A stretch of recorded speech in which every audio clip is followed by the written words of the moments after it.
Welcome back. I'm here in Washington, D.C., talking Asian beef trade with U.S. beef industry leaders. Right now, our focus is on Japan. Now, Phil, Japan was once a top market for U.S. beef. Today, that's not the case. Well, yes, Japan, prior to the advent of BSE, was our leading market, our leading premium market. Today, we've, like Japan, like so many other countries around the world, closed its market immediately as a result of the BSE, and we've been working very assiduously trying to get back into this market in a meaningful way ever since 2003. But there's tremendous demand in the Japanese market. There's demand that's still been unmet. The Australians worked very aggressively in Japan, especially in North Asia, with their Safe and Clean campaign right after the advent of BSE. And so we've been clawing our way back. This just through January through May of this year, we're up 66%. But again, I remind you that there's about 200,000 metric tons of beef the Aussies were never able to make up. And so we think that that's an area that the United States, once we have further access, that's right there to be picked for. So it's a very big opportunity for the United States and Japan still. Now, the biggest trade barrier that we've been discussing is this issue of age restrictions. And right now, Japan is only accepting beef from cattle at 20 months and younger. What's the chances that that will change, Barry? I think they're very good. I think there's a strong indication coming from our visits in Japan that they're ready to start talking. They're ready to start looking to be more consistent with the OIE standards for beef trade. They have themselves made progress in controlling BSE in their country, which is going to be helpful to us if we start negotiating with them. There's great opportunities there to move on a step-by-step basis. They certainly are not ready to go to full OIE and accept all cattle, all ages, but to get to 30 months, which will really be a major step for us as far as availability of product. I think they're close, and I think that we need to get our negotiators over there and start talking. Now, Bill, besides this issue of age restrictions, what other issues or trade barriers are we facing in Japan? Well, we're faced with some pretty high tariffs on U.S. beef going into Japan, now at 38.5%.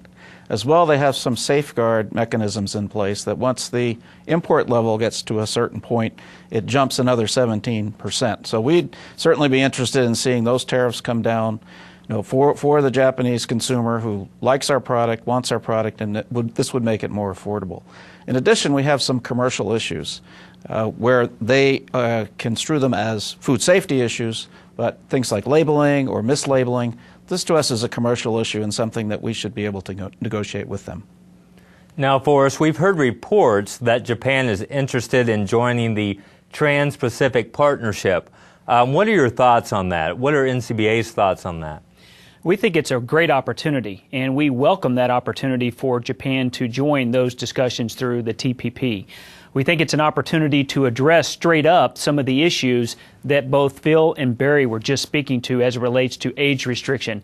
And we think it would be the opportunity for us to take that next incremental step, and that's a core expectation that we have of Japan coming into those discussions, is that we feel the opportunity to go from 20 months to 30 months and capture that incremental value is justified as a means for joining these discussions.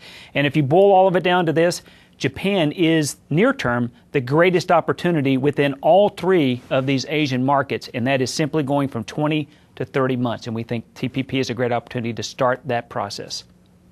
Okay, now before we go, I want to get your final thoughts on the trade mission to Asia. Bill, let's start with you, and we'll go on down the line. Well, certainly there's tremendous opportunities in all of these North Asian markets. In China, with rapid economic growth over 30 years, a rapidly expanding middle class with disposable income, we see this as a great opportunity for our livestock producers and our U.S. beef exporters. Well, clearly it's an international market for beef trade. We're competing with many other countries for access to a lot of countries that are deficit in beef production. We need to be there. We need to have the access issues resolved so we can compete with all the other countries on a very level playing field.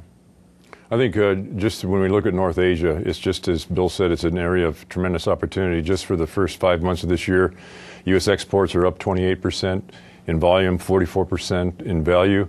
We see this growing. It can be enhanced because we're probably still leaving about $1 billion on the table, and because we don't have meaningful access in a lot of these markets. So the opportunity is immense if we can get back in these markets in a meaningful way.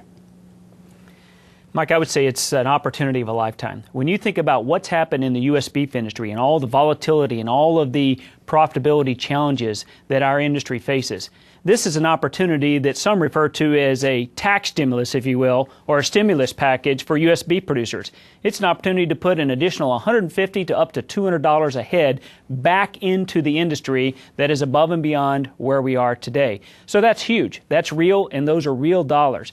So our opportunity is to work together in a very collaborative way throughout the entire beef supply chain. And our ask of everyone out there tonight watching this program is to get engaged. Just like we are engaged together, get engaged with your state cattlemen's associations, get engaged with NCBA, and join us as we go to the Hill and make sure that members of Congress and other federal agencies know what these issues are about, how important they are to you, and what it means to your bottom line. That's what we ask of you.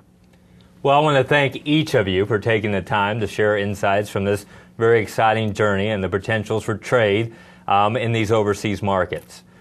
Well, with that, Kevin, I send it back to you in the Mile High City.